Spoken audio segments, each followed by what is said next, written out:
چند دن پہلے مولوی فضل الرحمان صاحب نے کانفرنس کی لاہور میں، اور انہوں نے کہا جی ہم نے اس لیے کی ہے کہ ہم بتانا چاہتے ہیں سب کو کہ اسلام کے وارث ابھی ہم ہیں، ناموس رسالت کے وارث ہم ہیں۔ تو میں آپ سے پوچھتا ہوں کہ اسلام اور ناموس رسالت کے وارث وہ ہیں یا ہم ہیں؟ کیوں جی؟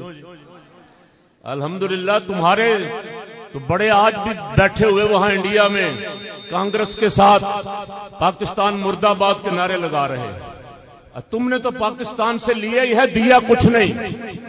پہلی دفعہ تمہاری اسمبلی کی سیٹ چھنی ہے تو تمہیں اسلام یاد آ گیا، ناموس رسالت اور ختم نبوت یاد آ گئی۔ جب نواز شریف ختم نبوت کے حلف میں ترمیم کر رہا تھا، مولانا صاحب آپ کے پاس 6 وزارتیں تھیں، 4 کمیٹیوں کے چیئرمین آپ کے تھے، آپ کی زبان پہ اس وقت ختم نبوت کا نام نہیں آیا۔ کیوں جی؟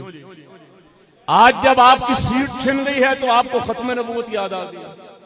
آج آپ اسمبلی سے باہر ہو گئے تو آپ کو ناموس رسالت اور اسلام یاد آ گیا۔ اور پھر کیسی عجیب دوگلی پالیسی ہے کہ مولانا اس کو ملتے ہیں نواز شریف کو جا کے تو اس کو کہتے ہیں میں تو آپ کی رہائی کے لیے دھرنا دینا چاہتا ہوں، زرداری اور بلاول کو ملتے ہیں تو ان کو کہتے ہیں میں تو آپ کی جان چھڑانے کے لیے دھرنا دینا چاہتا ہوں، اور ختم نبوت کے جلسے میں آتے ہیں تو ان سامعین کو بیوقوف سمجھتے ہیں، ان کو کہتے ہیں میں ناموس رسالت کے لیے دھرنا دینا چاہتا ہوں۔ ایسا جھوٹا آدمی ختم نبوت پہ پہرا دے سکتا ہے؟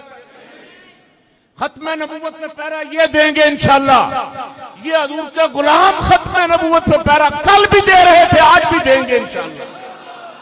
یہ نہ کہو کہ تم پاکستان میں اسلام اور ختم نبوت کے وارث ہو۔